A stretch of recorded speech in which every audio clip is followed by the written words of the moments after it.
Welcome to History 101. My name is Christina Paris. I'm your instructor for this course, and tonight we're going to be covering Chapter 15, Reconstructing a Nation, 1865 to 1877.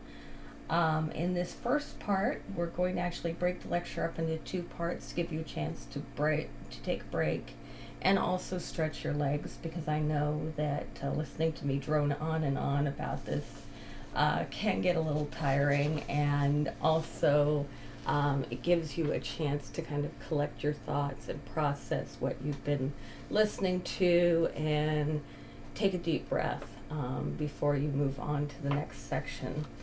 So anyway, we'll start out by, as the chapter flows, every chapter opens up with a little bit of an American portrait in the introduction section, and this particular chapter opens up with John Dennett visiting a Freedmen's Bureau court. Now, who was John Dennett? The name obviously probably doesn't stand out to you because he's not a significant historical figure.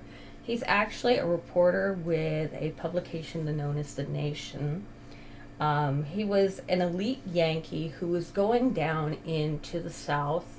Obviously, this is after the Civil War. So after the Civil War, obviously he's going down into the South. He's reporting on what's going on in the South. How's the South recovering from the war? What's going on? Obviously, Northerners want to know.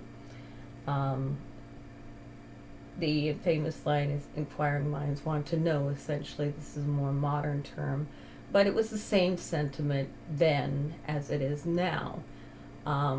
So anyway, he observed the adjudication of labor disputes in Virginia, and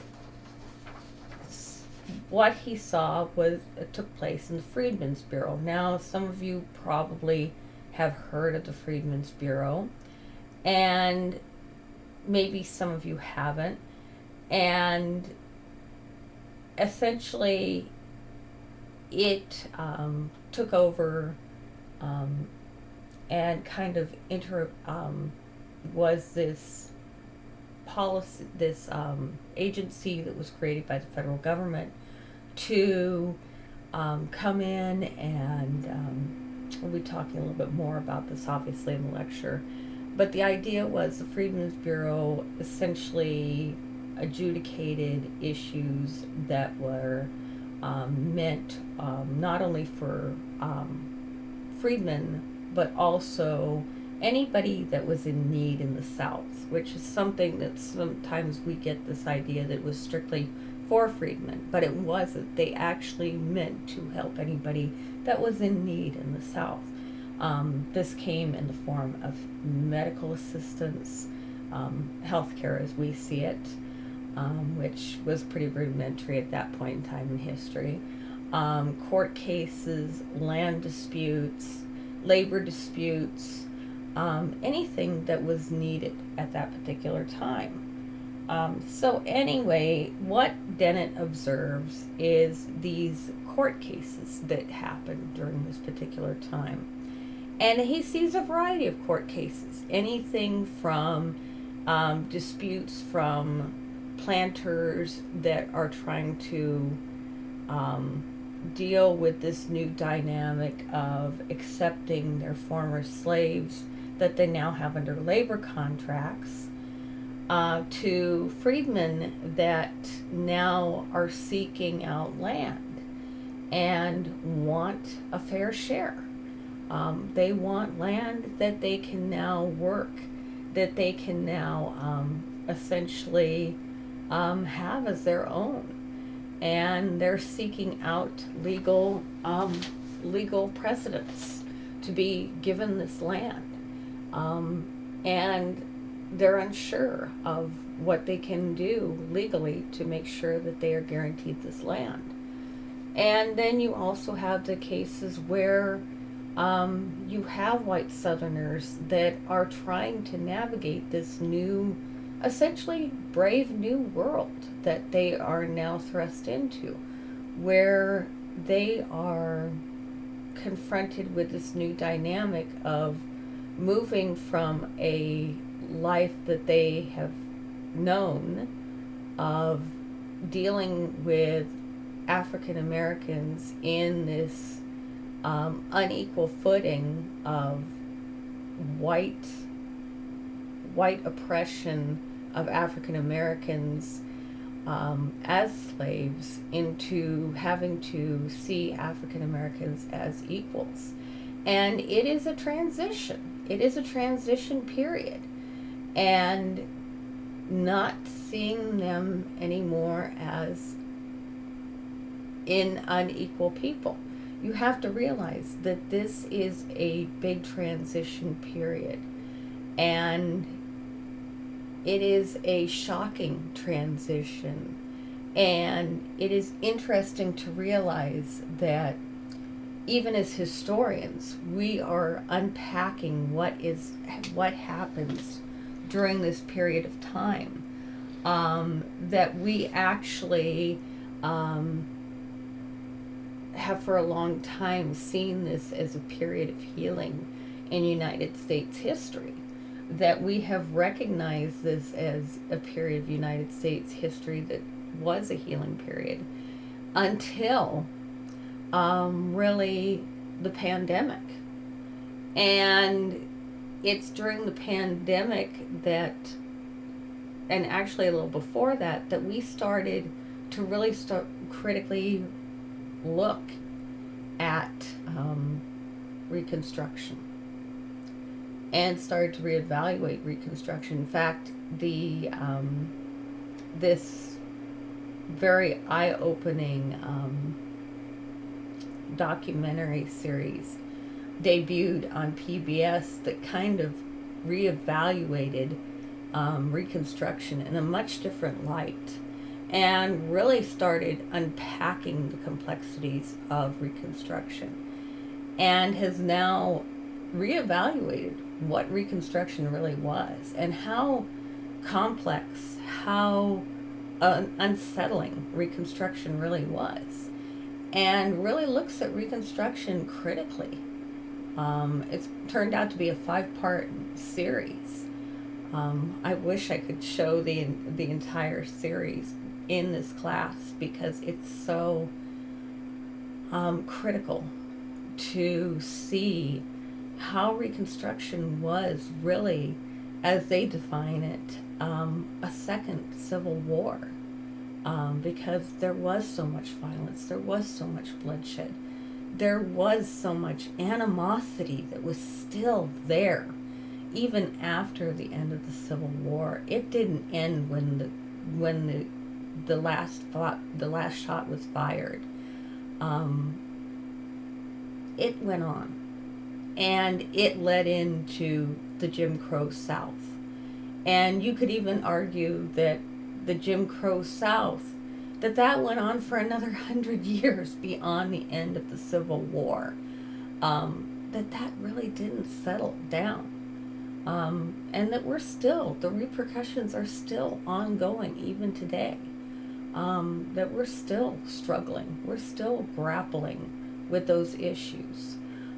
So it's a complex thing, a real complex thing, but we'll be discussing it more as we move through this course. And you'll see what I'm talking about, what other historians are talking about, and why you see that history isn't a dead subject. So with that, we're going to move ahead into wartime Reconstruction. Now, something that we don't often think about is Reconstruction really began before the end of the war. Lincoln had realized that there needed to be a plan in place to bring the Union back together. There had to be something to reunify the nation. How this was going to be achieved was going to be the challenge. And something that Lincoln started thinking about was there were actually a couple ideas on the table. One of them was what was Lincoln called what became known as the 10% plan. Now, actually, that wasn't the formal name of it. It was proposed in December of 1863, and it was known as the Proclamation of Amnesty and Reconstruction, which required the abolishing of slavery. Now, it was issued by Lincoln, and it offered a full pardon and the restoration of civil rights to all those who swore loyalty to the Union, excluding only a few high-ranking Confederate military and political leaders. So, it's essentially holding out this promise that, okay, you know, we're going to accept you back into the Union.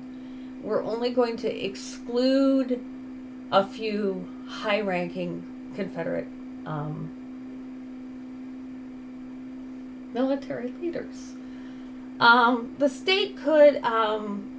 Each state could organize a new state constitution government when the number of loyal whites in a former Confederate state reached 10% of the 1860 voting population. Now we're thinking about that and we're thinking 10%. Only 10% had to swear loyalty. That's very small when we think about that in terms of numbers. 10%. Only 10% had to swear loyalty. But you have to realize Lincoln knew that to get a majority to swear loyalty after so much brutality, so much violence had gone on during the Civil War, he didn't want to demand total loyalty sworn by all citizens in the states. He wanted to recognize that there was going to be hard feelings. There was going to be harsh feelings. There was going to be anger. There was going to be feelings that that the Union was still maybe not the friends of the Confederates, and that there was going to still be some tension. He didn't want to totally force ramrod style down the throats of ex-Confederates the idea that you have to swear loyalty to the Union to come back into the Union. He wanted to hold out a hand of friendship, of olive branch, so to say, to try to bring them back into the Union. Now, it also required that the state abolish slavery, something Congress had required before admitting West Virginia earlier that year. Obviously, this was one of the issues that had led to the Civil War. I say one of the issues. Oftentimes we get the idea that the Civil War was completely fought over slavery, and that was not the issue at hand. That was one of the issues. So we have to keep that in mind as we move forward, that there was more at hand. Lincoln wanted to make sure that everyone felt welcome back in the Union. He did not want that hostility. So with that in mind, attempts to coax Confederate states back with this plan, interestingly enough, failed. But circumstances in Union-occupied bits of Louisiana proved more promising. So there was some success. And under the guidance of General Nathaniel Banks, Free State whites met in New Orleans in 1864 and produced a new state constitution abolishing slavery. So there were some hopeful signs that some healing was taking place. However, radical Unionists were not happy over this. They felt betrayed. The well-educated and property-free black community in New Orleans pleaded that without equal rights to education and the vote, freedom wouldn't be enough. Lincoln was impressed with their argument and hinted that to Louisiana authorities he would be open to welcoming steps to opening the vote for at least some blacks. So Lincoln wanted to be amenable. He wanted to make it clear that he was not against making more people um, capable of voting. That he was not against this. But he also wanted to appease Southerners, white Southerners, and trying to mend the Union. And this is where things are going to get clumsy in bringing the southern states back into the Union. And what I mean by clumsy is you're playing both sides of the fence. You're trying to appease people that are unwilling to bend, that are unwilling to make changes to their own viewpoints. Obviously, it's hard for us, even now, to want to change our views, our opinions on things. And when something is so deeply ingrained in you, even though when it is obviously morally wrong, it becomes a sticking point, and it can oftentimes have some devastating consequences. And this was never so true as issues of slavery, issues of racism and racial differences, as we will see moving forward. And this is ultimately what is going to lead to the Jim Crow laws that we will see laid down in the South moving forward. Now, radical Republicans were friendlier to these black spokesmen. Thaddeus Stevens of Pennsylvania and Charles Sumner of Massachusetts stand out most importantly in this. They believed that justice required lowering the color bar and setting more rigorous standards for loyalty for white Southerners. They obviously felt that 10% was asking too little of the southern states. Obviously, when you think about it, 10%, you have to think about that. That was a small amount. You can see where Lincoln was coming from.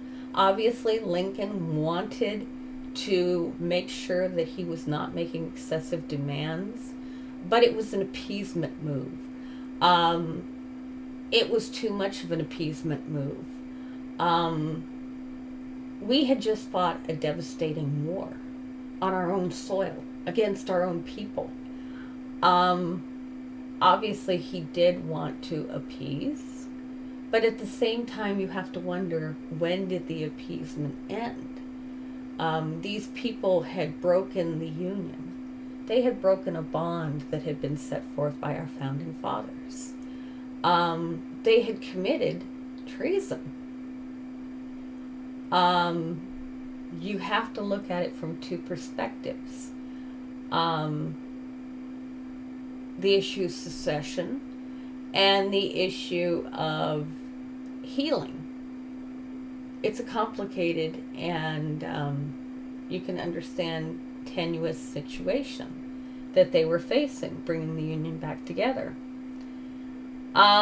So anyway, they believed that secession had thrown the political character of the states so far out of kilter that they could not reconstruct themselves unaided, that the federal government must decide what it would take to restore them to proper functioning.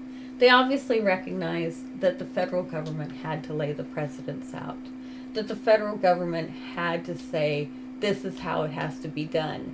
They couldn't leave it up to the states making that decision. They couldn't leave it to Congress, because it would wind up being a bloodbath like what we saw happening in Congress leading into the Civil War. You'd have the southern states on one side, the northern states on the other, and this terrible infighting tearing the states apart again. So they knew the federal government itself, mainly led by the president, mainly led by his cabinet, directing things, pulling the states together, and compromising, had to be at the crux of this healing process of bringing everybody together and going, okay guys, this is how things are going to go to knit us back together, to rend the wounds back together, so that we can become a union again. And this is where it becomes critical. So in mid-1864, we have the Wade-Davis bill proposed. It's proposed by Senator Benjamin F. Wade of Ohio and Congressman Henry Winter Davis of Maryland. Now, this one is a bit more controversial. The plan required a majority of the state's white voters to swear allegiance to the Union before Reconstruction could begin. Slavery had to also be abolished, and African Americans also had to be given full equality before the law. Now, we listen to this and we go, wow, that's good, right? From our modern perspective, that's fantastic. That would have taken us leaps and bounds forward. But was that practical at the time? No. It wasn't practical at the time. It wasn't practical at the time because we were essentially putting a shotgun to the heads of the Southerners, telling them they all had to swear allegiance to the Union. And we were also forcing a major change that was going to take a lot more convincing, and that was giving us of extending suffrage to African Americans, full equality before the law. Actually, going beyond suffrage, because we're talking about full equality. We're talking about taking leaps and bounds forwards. We're talking about something that we do not see until actually the 19th, clear out until the Civil Rights Movement in the 20th century. This is a huge thing right after the Civil War. Although we're going in modern times, we're going, this is fantastic, this was great, this is marvelous. At the time, what consequences would this have had? What kind of impact would this have had on a post-Civil War society, Reconstruction Civil War society? Well, we can always wonder what it would have done, because the society of the South was unstable as it was. The motivations that the South saw of what the North was trying to do with coming in was unstable. We can only guess, but we can also see what Lincoln did, and Lincoln pocket vetoed the Wade-Davis bill. And it's very likely that he pocket vetoed it because he recognized that it was too much too fast. Now, after considering that, we have to look at the meaning of freedom. What did freedom mean?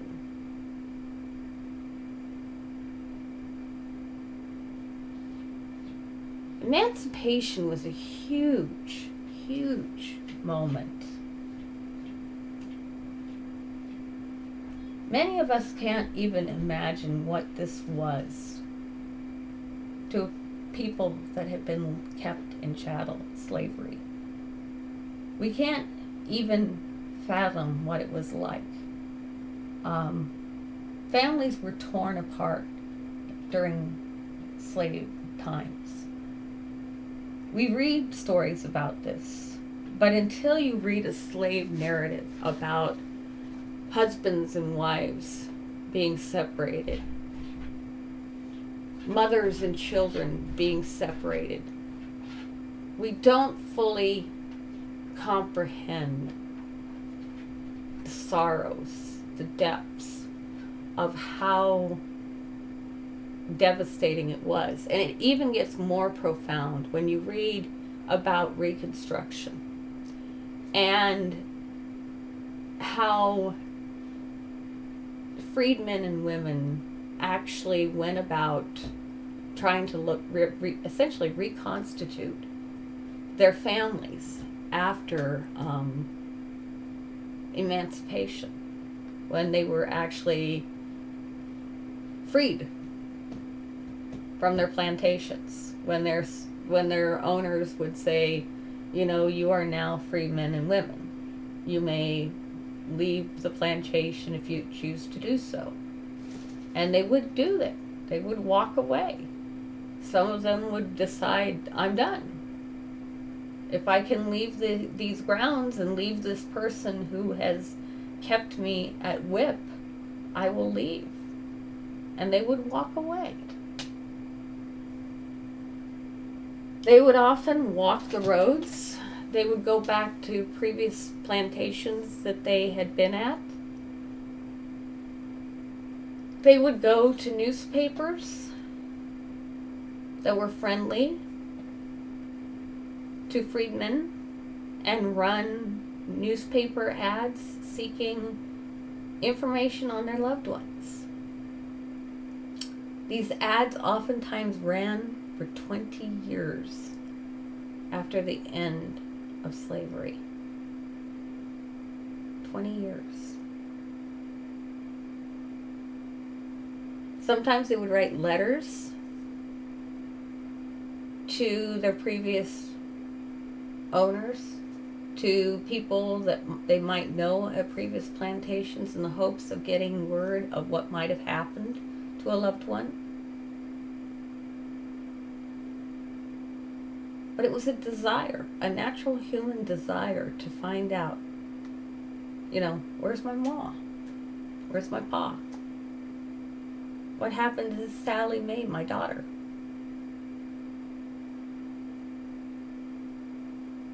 Did she live? Did she die? Did she grow up and marry?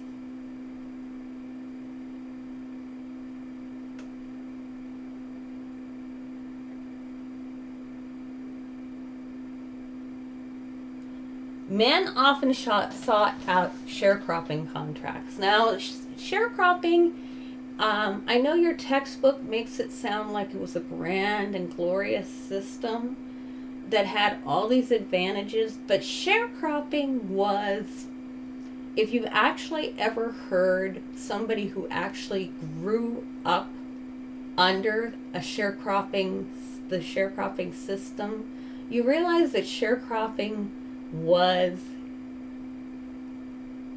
not as pleasant as it's made out to be in your textbook.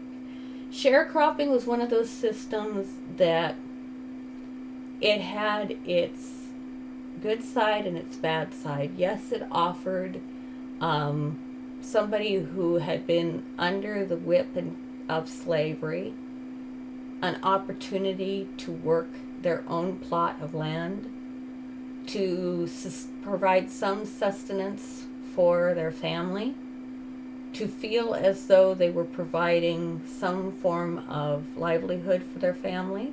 And it did for a time. But it also resulted in a dangerous cycle of what was known as crop lien. Now, if you've ever heard of crop lien, the crop lien is this debt that you go into. And let's say you buy enough seed to plant 100 acres of cotton. And the supplies that you need to purchase at this mercantile that's friendly to you, the supplies you need, you don't have enough money for.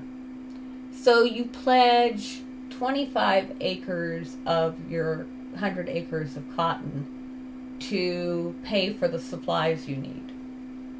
Okay? That's good. Because the price of cotton right now, you should be good. You should be great. But let's say by the time your crop matures, the price of cotton has fallen drastically. So what your 100 acres of crop were originally worth it's now only worth what 75 acres would be worth. And not only that, you lost 25 acres through storm damage and locusts.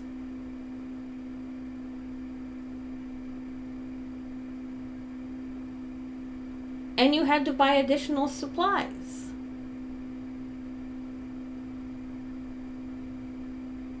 So you're further in debt. You have less crop that's less valuable. So by the time everything's said and done, you wind up with maybe 25 acres of crop to sell to sustain you and your family. And maybe this time you manage to avoid being in debt. But then when you go to buy seed in the spring, you do ultimately wind up in debt. Because when you go to buy the supplies for the plant another 100 acres of cotton, maybe the price of the supplies for the cotton seed have gone up. So you have to pledge more of your crop.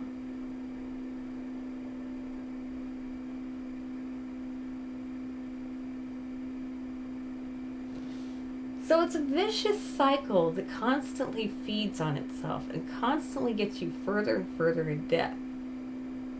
You might manage to make a little bit of profit, but then you slip further in the hole. And after each subsequent season, maybe one season you'll have a really fantastic year where you might make enough to stay a little afloat, but then the next year you get hit by something like a flood. Or you get hit by something like, locusts. Or you get hit by a terrible expense where, your mule dies. So you have to go out and you have to get a new mule. A very expensive thing. Or your plow breaks. It's hard to work a lot of acres of crop with doing everything with just a hoe, of farrowing the land with your hand tools. So you really need a plow. So you got to go out there and get a new plow. And maybe you can get a used one, but it's still expensive.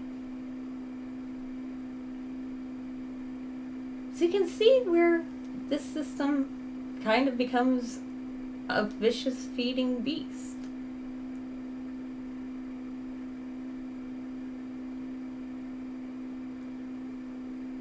But it does provide a way for men to finally become providers for their families. Even if it does become a cycle that feeds on itself. And for the first time, women could become domestic dependents. They got to stay home with their children. Become housewives, so to say. Not in the traditional sense like what we have, but they finally got to stay home. Tend to their homes. Tend to more wifely duties. It wouldn't last for long because oftentimes they would then be forced to start working outside the home again to help support the family.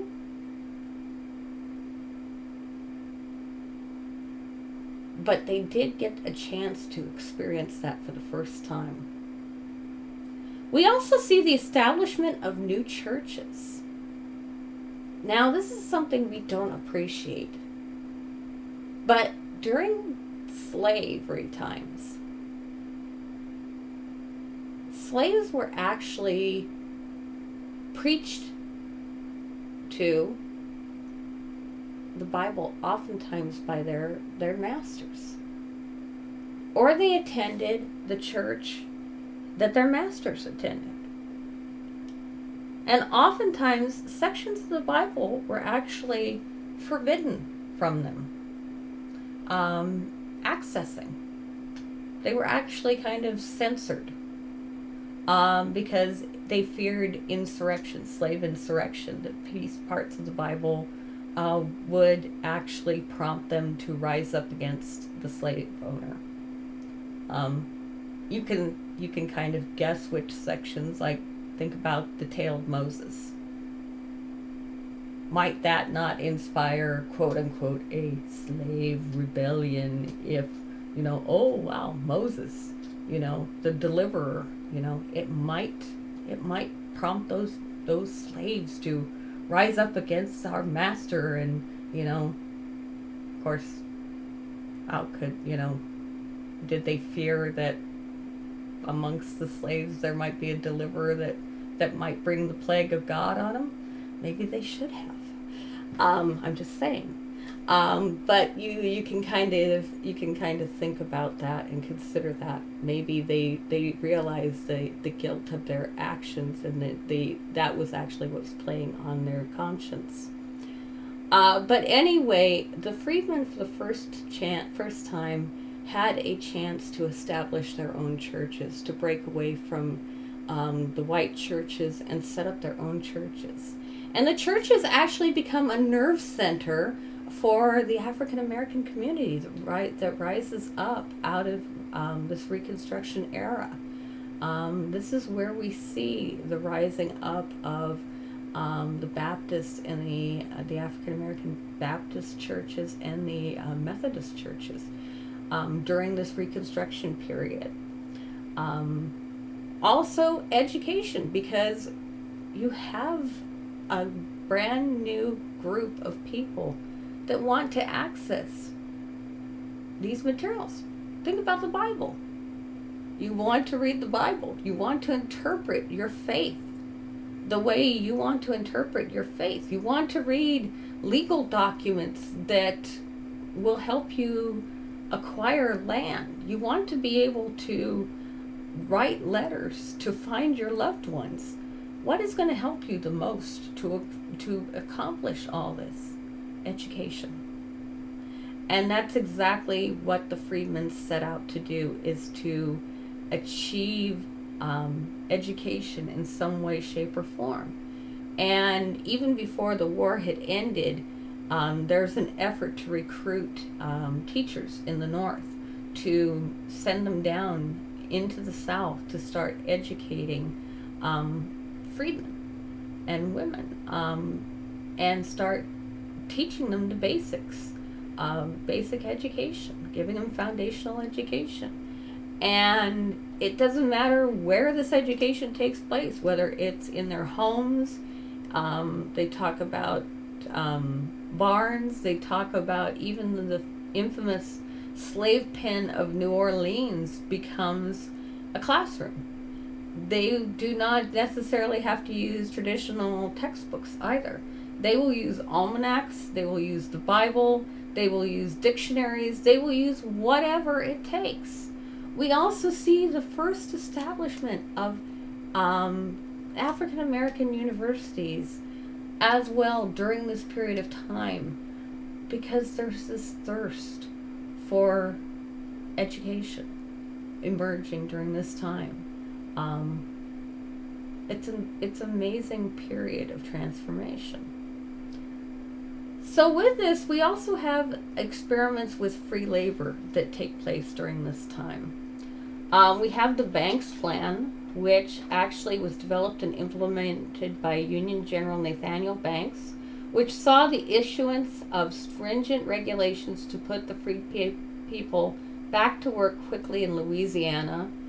A very prominent act where he actually stepped in and got them into working on the plantations that they had once worked, but he gets them into contracts where they are actually being paid, compensated for their work.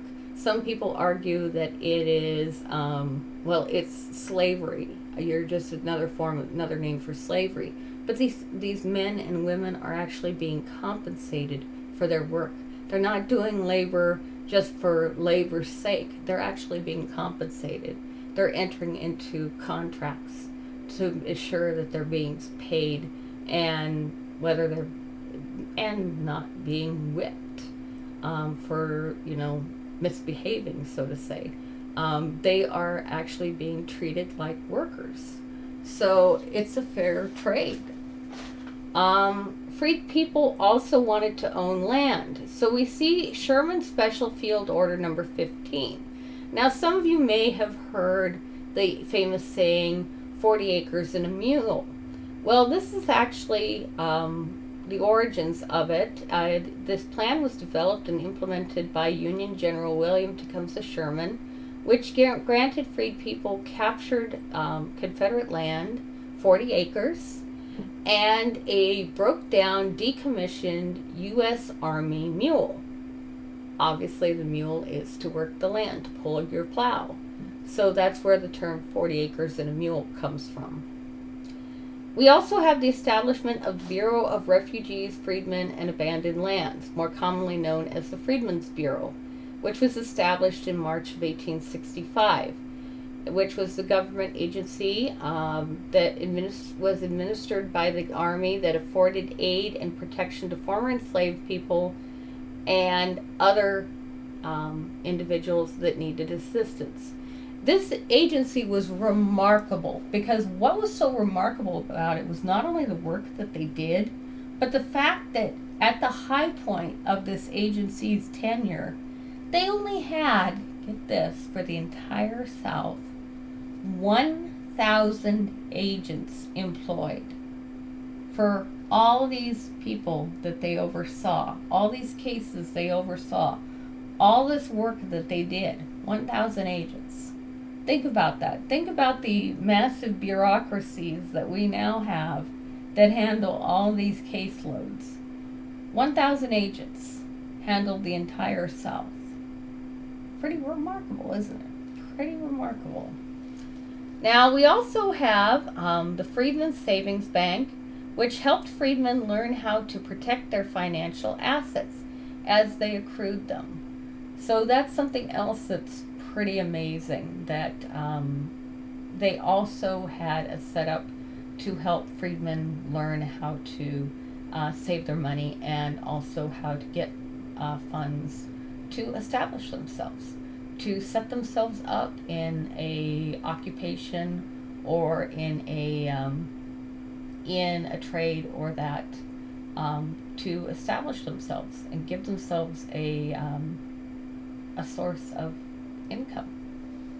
So with that, we're going to move on to presidential reconstruction, 1865 to 1867. Now, before we move into this section, we need to talk about the president that comes to power after Lincoln. And the president that comes to power after Lincoln is, of course, our good friend, Andrew Johnson. Now, some of you may be scratching your head and going, who was Andrew Johnson? Well, let's first off explore how he comes to power. How does he come to power? He comes to power after the assassination of Lincoln. He was Lincoln's vice president. Now, what we don't know about him is what was his background before he assumed that rather stoic moment of becoming president on the heels of Lincoln's assassination. Well, Johnson had a very similar background, very similar humble background to Lincoln's. He was a backwoods country kind of guy, rose to prominence in politics much the same way that Lincoln did. It comes down to it that when secession was in the air, that he chose as a young statesman to remain in Washington, D.C. and stand his ground with the Union instead of seceding with his state.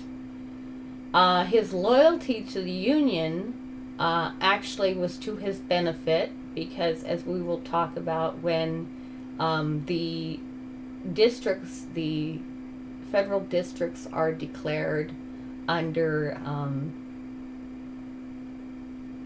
under radical Reconstruction, he actually is appointed being in charge of his state's district.